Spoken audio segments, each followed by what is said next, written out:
ആകാശവാണി. നമസ്കാരം. പ്രാദേശിക വാർത്തകൾ വായിക്കുന്നത് സോഫിയ ഡാനിയൽ.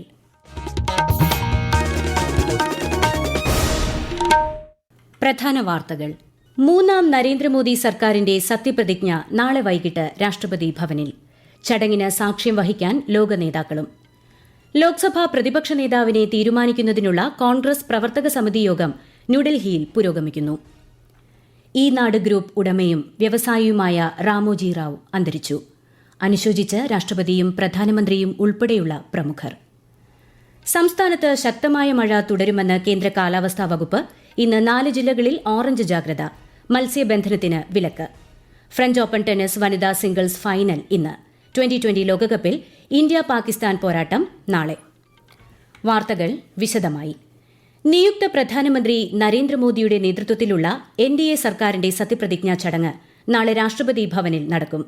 വൈകുന്നേരം 7:15 രാഷ്ട്രപതി ദ്രൌപദി മുർമു ശ്രീ നരേന്ദ്രമോദിക്കും പുതിയ മന്ത്രിസഭാ അംഗങ്ങൾക്കും സത്യവാചകം ചൊല്ലിക്കൊടുക്കും.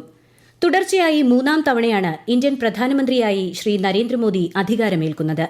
ഭരണഘടനയുടെ അനുച്ഛേദം 75(1) പ്രകാരം നിക്ഷിപ്തമായ അധികാരം വിനിയോഗിച്ച് നരേന്ദ്രമോദിയെ ഇന്ത്യൻ പ്രധാനമന്ത്രിയുടെ ഓഫീസിലേക്ക് നിയമിച്ചതായി രാഷ്ട്രപതി ഭവൻ സമൂഹമാധ്യമത്തിൽ കുറിച്ചു. രാഷ്ട്രപതി ഭവനിൽ നടക്കാനിരിക്കുന്ന 3ാം നരേന്ദ്രമോദി സർക്കാരിന്റെ സത്യപ്രതിജ്ഞാ ചടങ്ങിൽ പങ്കെടുക്കാൻ ലോക നേതാക്കൾ എത്തുന്നു. ബംഗ്ലാദേശ് പ്രധാനമന്ത്രി ഷെയ്ഖ് ഹസീന, ശ്രീലങ്കൻ പ്രസിഡന്റ് റെനൽ വിക്രമസിംഗെ, മൌറീഷ്യസ് പ്രധാനമന്ത്രി പ്രവീൺ കുമാർ ജുഗ്നോത്ത്, നേപ്പാൾ പ്രധാനമന്ത്രി പുഷ്പകമൽ ദഹാൽ പ്രചണ്ഡ, ഭൂട്ടാൻ പ്രധാനമന്ത്രി ഷെറിംഗ് ടോബ്ഗെ, മാലദ്വീപ് president Mohamed Muizzu, Seychelles vice president Ahmed Afif ഉൾപ്പെടെയുള്ള രാഷ്ട്രത്തലവന്മാർ ചടങ്ങിൽ പങ്കെടുക്കും. ലോക്സഭയിലെ പ്രതിപക്ഷ നേതാവിനെ തീരുമാനിക്കുന്നതിനുള്ള കോൺഗ്രസ് പ്രവർത്തക സമിതി യോഗം ഇന്ന് ന്യൂഡൽഹിയിൽ പുരോഗമിക്കുന്നു. ലോക്സഭാ തെരഞ്ഞെടുപ്പ് ഫലവും യോഗം ചർച്ച ചെയ്യും. കോൺഗ്രസ് അധ്യക്ഷൻ മല്ലികാർജ്ജുൻ ഖർഗെ, മുതിർന്ന നേതാക്കളായ സോണിയാഗാന്ധി, രാഹുൽ ഗാന്ധി, പ്രിയങ്ക ഗാന്ധി തുടങ്ങിയവരും യോഗത്തിൽ പങ്കെടുക്കുന്നുണ്ട്. അതേസമയം ലോക്സഭയിലേക്ക് പുതുതായി തിരഞ്ഞെടുക്കപ്പെട്ട തൃണമൂൽ കോൺഗ്രസ് എംപിമാരുടെ യോഗം ഇന്ന് വൈകിട്ട് 4 മണിക്ക് ചേരും. പശ്ചിമബംഗാൾ മുഖ്യമന്ത്രി മമതാ ബാനർജിയുടെ അധ്യക്ഷതയിൽ മുഖ്യമന്ത്രിയുടെ വസതിയിലാണ് യോഗം ചേരുന്നത്. തൃശൂരിലെ തിരഞ്ഞെടുപ്പ് തോൽവിയിൽ പരാതിയില്ലെന്ന് കോൺഗ്രസ് നേതാവ് കെ മുരളീധരൻ. തോൽവി അന്വേഷിക്കാൻ കമ്മീഷന്റെ ആവശ്യമില്ലെന്നും അദ്ദേഹം പറഞ്ഞു. തദ്ദേശ തിരഞ്ഞെടുപ്പോടെ പ്രവർത്തനത്തിൽ സജീവമാകുമെന്ന് കെ മുരളീധരൻ മാധ്യമങ്ങളോട് പറഞ്ഞു. ഉപതെരഞ്ഞെടുപ്പിലോ രാജ്യസഭാ സീറ്റുകളിലോ മത്സരിക്കാൻ ആലോചിക്കുന്നില്ലെന്നും അദ്ദേഹം വ്യക്തമാക്കി. സംസ്ഥാന സർക്കാരിന്റെ പ്രോഗ്രസ് റിപ്പോർട്ട് പരിഹാസ്യമെന്ന് മുതിർന്ന BJP നേതാവ് വി മുരളീധരൻ. ജനങ്ങളെ അവഹേളിക്കുന്ന ഭരണം നടത്തിയ ശേഷം വലിയ നേട്ടങ്ങളുണ്ടാക്കിയെന്ന് പ്രഖ്യാപനം നടത്തുന്നത് എന്ത് മാനസികാവസ്ഥയിലെന്ന് ചിന്തിക്കണമെന്നും അദ്ദേഹം തിരുവനന്തപുരത്ത് വാർത്താസമ്മേളനത്തിൽ പറഞ്ഞു. സഖ്യകക്ഷി ഭരണത്തിന്റെ കീഴിലുള്ള ഏറ്റവും മികച്ച കൂട്ടുകെട്ടാണ് ഇത്തവണ NDAയ്ക്ക് കിട്ടിയതെന്ന് മാധ്യമപ്രവർത്തകരുടെ ചോദ്യത്തിന് മറുപടിയായി ശ്രീ വി മുരളീധരൻ വ്യക്തമാക്കി. രാജ്യസഭാ സീറ്റിന്റെ കാര്യത്തിൽ വിട്ടുവീഴ്ചയില്ലെന്ന് CPI സംസ്ഥാന സെക്രട്ടറി ബിനോയ് വിശ്വം വ്യക്തമാക്കി. സീറ്റ് ഒരു കാരണവശാലും വിട്ടുകൊടുക്കില്ലെന്നും അദ്ദേഹം തിരുവനന്തപുരത്ത് മാധ്യമങ്ങളോട് പറഞ്ഞു. CPIക്ക് അർഹമായ സീറ്റാണിതെന്നും ശ്രീ ബിനോയ് വിശ്വം വ്യക്തമാക്കി. ഈ നാട് ഗ്രൂപ്പ് സ്ഥാപകനും വ്യവസായിയുമായ റാമോജി റാവു അന്തരിച്ചു. 87 വയസ്സായിരുന്നു. ഇന്ന് പുലർച്ചെ ഹൈദരാബാദിൽ സ്വകാര്യ ആശുപത്രിയിൽ ചികിത്സയിലിരിക്കെയാണ് അന്ത്യം. ദീർഘനാളായി അസുഖബാധിതനായിരുന്നു. ലോകത്തിലെ തന്നെ ഏറ്റവും വലിയ ചലച്ചിത്ര സ്റ്റുഡിയോ സമുച്ചയമായ ഹൈദരാബാദിലെ റാമോജി ഫിലിം സിറ്റി സ്ഥാപകൻ കൂടിയാണ്. 2016 രാജ്യം പത്മവിഭൂഷൺ നൽകി ആദരിച്ചിട്ടുണ്ട്. റാമോജി റാവുവിന്റെ വിയോഗത്തിൽ രാഷ്ട്രപതി ദ്രൌപദി മുർമു, നിയുക്ത പ്രധാനമന്ത്രി നരേന്ദ്രമോദി എന്നിവരുൾപ്പെടെയുള്ള പ്രമുഖർ അനുശോചനം രേഖപ്പെടുത്തി. ഇന്ത്യയുടെ മാധ്യമ വിനോദ മേഖലയിലെ സുപ്രധാനിയെയാണ് നഷ്ടമായതെന്ന് രാഷ്ട്രപതി അനുസ്മരിച്ചു. ഇന്ത്യൻ മാധ്യമങ്ങളിൽ വിപ്ലവം സൃഷ്ടിച്ച വ്യക്തിയായിരുന്നു റാവുവെന്ന് ശ്രീ മോദി സമൂഹമാധ്യമത്തിൽ കുറിച്ചു. അങ്കമാലിയിൽ ഇന്ന് പുലർച്ചെ വീടിന് തീപിടിച്ച് അച്ഛനും അമ്മയും 2 കുട്ടികളുമടക്കം 4 പേർ മരിച്ചു. വ്യാപാരിയായ ബിനീഷ്, ഭാര്യ അനു, 8ഉം 5ഉം വയസ്സുള്ള 2 പെൺകുട്ടികളുമാണ് മരിച്ചത്. അപകടകാരണം വ്യക്തമല്ല. ഈ വാർത്തകൾ ആകാശവാണിയിൽ നിന്ന്. ആകാശവാണി വാർത്തകളും വാർത്താധിഷ്ഠിത പരിപാടികളും all India radio news Thiruvananthapuram എന്ന യൂട്യൂബ് ചാനലിൽ ലഭ്യമാണ്. കൂടുതൽ വാർത്തകൾക്കായി @All India Radio News Thiruvananthapuram എന്ന ഫേസ്ബുക്ക് പേജും @AER_News_TVM എന്ന എക്സ് ഹാൻഡിലും സന്ദർശിക്കാം. സംസ്ഥാനത്ത് ശക്തമായ മഴ തുടരുമെന്ന് കേന്ദ്ര കാലാവസ്ഥാ വകുപ്പ്. ഇന്ന് 4 ജില്ലകളിൽ ഓറഞ്ച് ജാഗ്രത പ്രഖ്യാപിച്ചു. കോഴിക്കോട്, വയനാട്, കണ്ണൂർ, കാസർഗോഡ് ജില്ലകളിലാണ് ഓറഞ്ച് ജാഗ്രത. ആലപ്പുഴ, ഇടുക്കി, എറണാകുളം, തൃശൂർ, പാലക്കാട്, മലപ്പുറം ജില്ലകളിൽ മഞ്ഞ ജാഗ്രതയുമാണ്. കേരള തീരത്തും തെക്കൻ തമിഴ്നാട് തീരത്തും ഇന്ന് രാത്രി വരെ കള്ളക്കടൽ പ്രതിഭാസത്തിനും ഉയർന്ന തിരമാലയ്ക്കും സാധ്യതയുണ്ട്. കേരള, കർണാടക, ലക്ഷദ്വീപ് തീരങ്ങളിൽ ഈ മാസം 11 വരെ മത്സ്യബന്ധനത്തിന് പോകരുതെന്നും നിർദ്ദേശമുണ്ട്.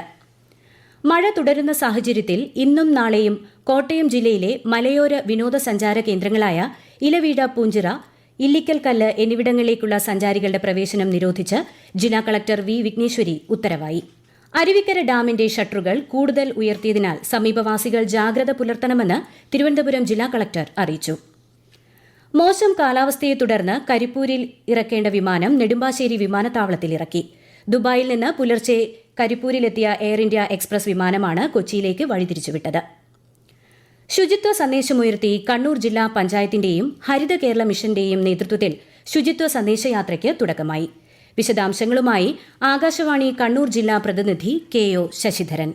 മാലിന്യം വലിച്ചെറിയരുതെന്നും അത്തരം സംസ്കാരത്തെ പടിക്കുപുറത്ത് നിർത്തണമെന്നും കണ്ണൂർ സമ്പൂർണ്ണ ശുചിത്വ ജില്ല എന്ന ലക്ഷ്യം കൈവരിക്കാൻ എല്ലാ വിഭാഗം ജനങ്ങളുടെയും സഹകരണം അഭ്യർത്ഥിച്ചുകൊണ്ടുമാണ് യാത്ര സംഘടിപ്പിക്കുന്നത്. പെരളശ്ശേരി ഗ്രാമപഞ്ചായത്തിലെ 3 പെരിയയിലാണ് ശുചിത്വ സന്ദേശയാത്രയുടെ ജില്ലാതല ഉദ്ഘാടനം നടന്നത്. ജില്ലാ പഞ്ചായത്ത് പ്രസിഡന്റ് പി. ദിവ്യ ഉദ്ഘാടനം ചെയ്തു. ജില്ലയിലെ എല്ലാ ബ്ലോക്ക് പഞ്ചായത്തുകളിലും ബ്ലോക്ക് പഞ്ചായത്ത് പ്രസിഡന്റുമാരുടെ നേതൃത്വത്തിൽ ശുചിത്വ സന്ദേശയാത്രകൾ സംഘടിപ്പിക്കും.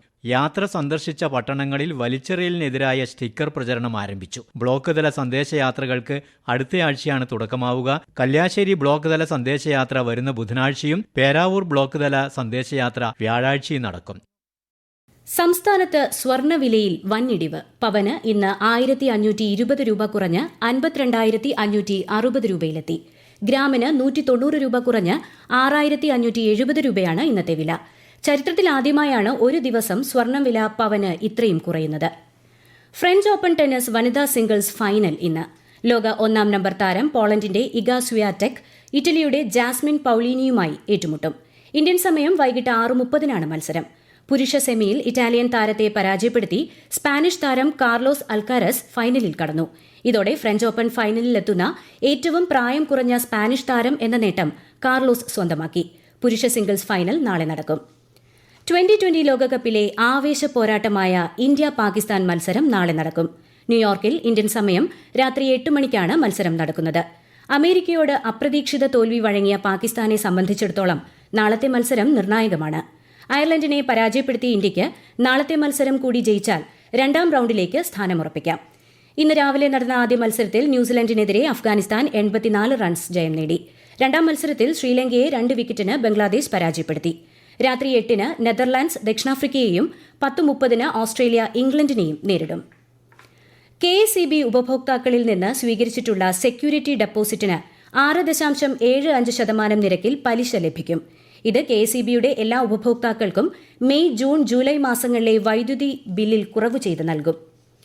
ഹജ്ജ് തീർത്ഥാടനത്തിനായി കണ്ണൂർ രാജ്യാന്തര വിമാനത്താവളം വഴി ഇതുവരെ 2165 പേരാണ് യാത്ര ചെയ്തത്. ഇനി 3 വിമാനങ്ങൾ കൂടി കണ്ണൂരിൽ നിന്ന് ജിദ്ദയിലേക്ക് യാത്ര തിരിക്കും.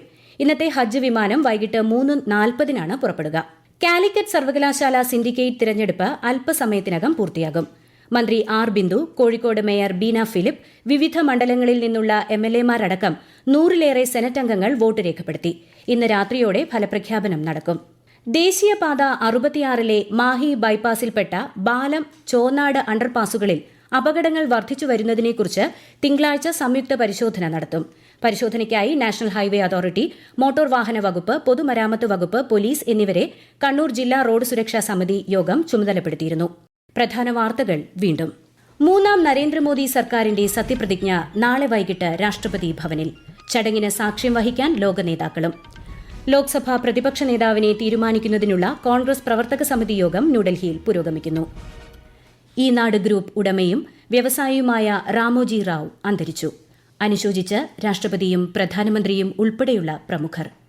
സംസ്ഥാനത്ത് ശക്തമായ മഴ തുടരുമെന്ന് കേന്ദ്ര കാലാവസ്ഥാ വകുപ്പ്. ഇന്ന് 4 ജില്ലകളിൽ ഓറഞ്ച് ജാഗ്രത. മത്സ്യബന്ധനത്തിന് വിലക്ക്. ഫ്രഞ്ച് ഓപ്പൺ ടെന്നീസ് വനിതാ സിംഗിൾസ് ഫൈനൽ ഇന്ന്. 2020 ലോകകപ്പിൽ ഇന്ത്യ-പാകിസ്ഥാൻ പോരാട്ടം നാളെ. പ്രാദേശിക വാർത്തകൾ കഴിഞ്ഞു. അടുത്ത വാർത്താ പ്രക്ഷേപണം 12:50-ന്.